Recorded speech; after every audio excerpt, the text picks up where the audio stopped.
नमस्कार विद्यार्थी मित्रांनो, स्वागत आहे तुमचं गणित शिकूया या यूट्यूब चॅनलमध्ये. विद्यार्थी मित्रांनो, आपण इयत्ता 10वी विज्ञान भाग 2 यामधील प्रकरण 8 पेशी विज्ञान व जैवतंत्रज्ञान या प्रकरणाचा अभ्यास करत आहोत. त्यामध्ये जैवतंत्रज्ञानाचा आपल्या पर्यावरणात, आपल्या आयुष्यात कशा प्रकारे याचा उपयोग करून आयुष्य सुसह्य करण्यासाठी त्याचा वापर केला जातो ह्याच्याबद्दल आपण माहिती करून घेत आहोत.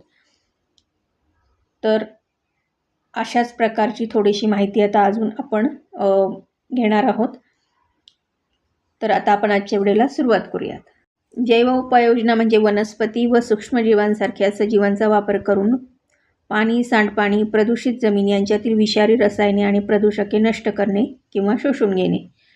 यासाठी वनस्पतींचा वापर करण्यात आल्यास त्यास फायटो रेमेडिएशन असे म्हणतात. जैव उपाययोजनेची काही उदाहरणे पुढीलप्रमाणे आहेत. जसे सुडोमोनास हे जीवाणू प्रदूषित पाणी आणि जमीन यातील हायड्रोकार्बन आणि तेलासारखी प्रदूषके वेगळी करण्यासाठी उपयोगी ठरतात. त्यानंतर टेरिस व्हिटाटा ही नेचे जातीतील वनस्पती जमिनीतून आर्सेनिक धातू शोषून घेते. भारतातील जनुकीयदृष्ट्या उन्नत मोहरीची एक जात सेलेनियम खनिज मोठ्या प्रमाणात शोषून घेते. सूर्यफूल हे युरेनियम व आर्सेनिक शोषून घेऊ शकते.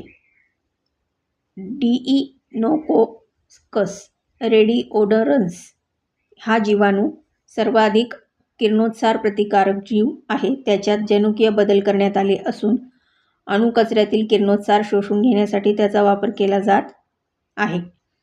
अल्फाल्फा गवत, तीन पाती गवत आणि राई यासारख्या गवताच्या प्रकाराचा उपयोग वनस्पतीद्वारा उपाययोजनेसाठी करतात. अन्न जैवतंत्र पाव, चीज, मद्य, बियर, दही, व्हिनेगार इत्यादी अन्नपदार्थांची निर्मिती सूक्ष्मजीवांच्या मदतीने केली जाते. या वस्तू जैवतंत्राच्या आधारे तयार करण्यात आलेल्या कदाचित सर्वात जुन्या वस्तू असतील. DNA फिंगरप्रिंटिंग ज्याप्रमाणे एखाद्या व्यक्तीच्या बोटांचे ठसे एकमेव असतात त्याप्रमाणे प्रत्येक व्यक्तीच्या DNAची जडणघडणसुद्धा एकमेव असते. त्यामुळे कोणत्याही व्यक्तीच्या उपलब्ध DNAवरून त्या व्यक्तीची ओळख पटवणे शक्य होते.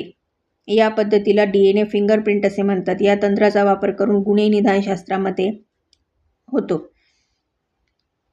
गुन्ह्याच्या ठिकाणी आढळलेल्या गुन्हेगाराच्या शरीराच्या कोणत्याही भागापासून त्याची ओळख पटविता येते. तसेच एखाद्या बालकाच्या पित्याची ओळखही करता येते. हे संशोधन हैदराबाद येथील centre for DNA fingerprinting and diagnostics या केंद्रात केले जाते.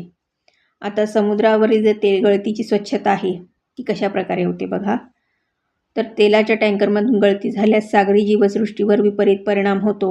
आता भराभर वाढ होणारे तैलजन्य पदार्थ पचविणारे जीवाणू वापरून अत्यंत स्वस्त दरात या पर्यावरणाला बाधा न होऊ देता समुद्राची स्वच्छता करणे शक्य झाले आहे. जन्माने भारतीय असलेले परंतु अनेक अमेरिकन नागरिक असलेले वैज्ञानिक आनंद मोहन चक्रवर्ती यांनी अशा जीवाणूंचा उपयोग पहिल्यांदा सुचविला. साहजिकच त्यांच्याकडे या शोधाचे श्रेय जाते.